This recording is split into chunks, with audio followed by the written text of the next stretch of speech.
Thank you, Dan. What to preach about today?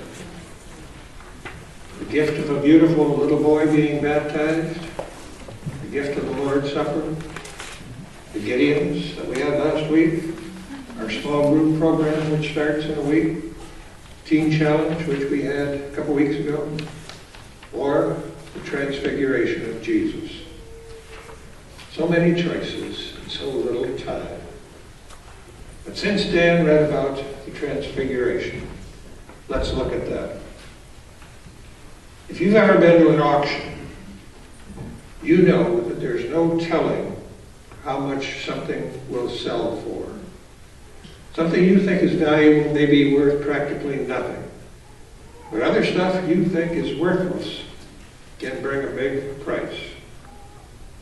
Recently, a black chalk sketch of a face with the simple title, Head of an Apostle, created around 1520, long time ago. It was auctioned off. Its estimated value was between $16 and $24 million. That's a lot, obviously. Because it was drawn by the Italian painter Raffaello Sanzio di Urbino,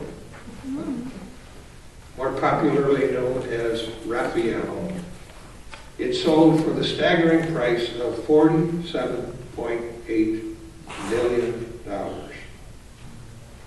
Obviously, the touch of that master's hand was one reason it proved to be worth far more than the experts thought.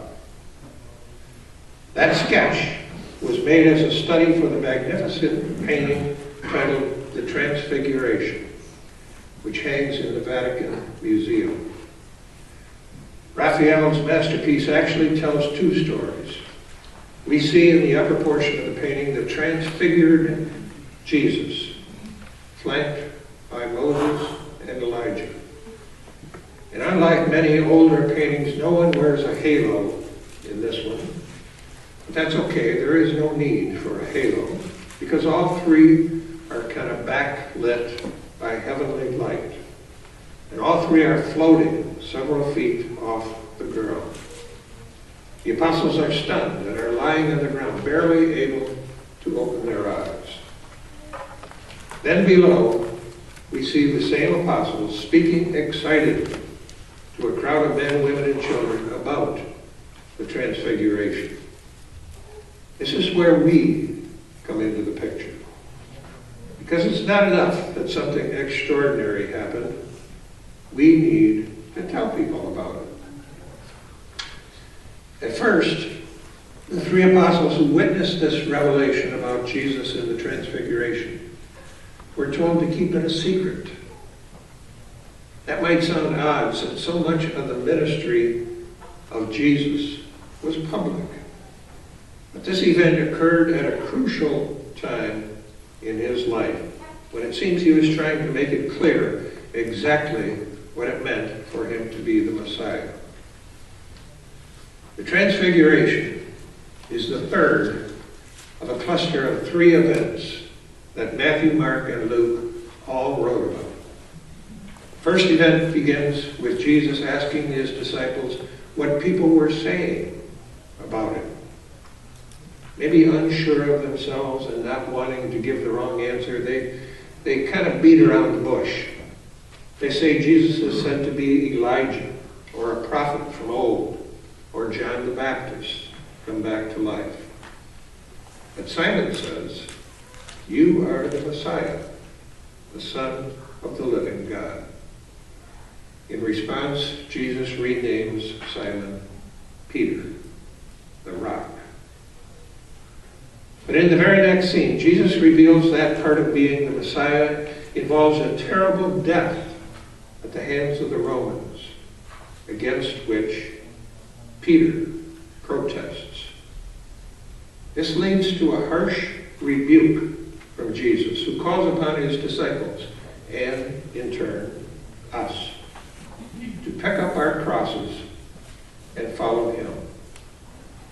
He also assures them and us in the midst of this dark and dreary prophecy, that the story will indeed end in glory.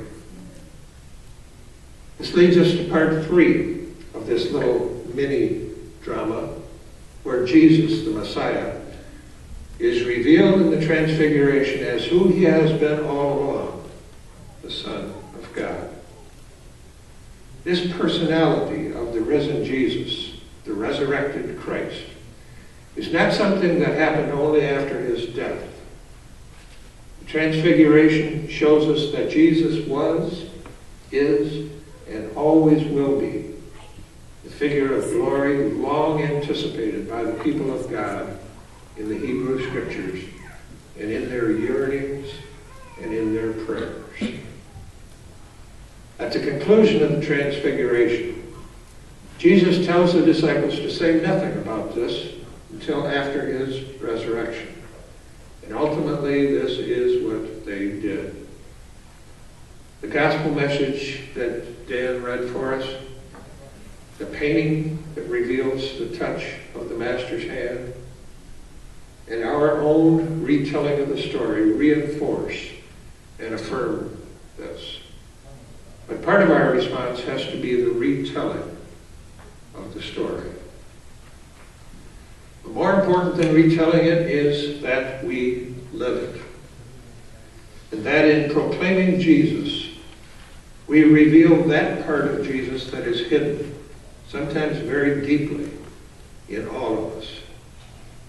We are, all of us, eternal creatures, bearing the image of God.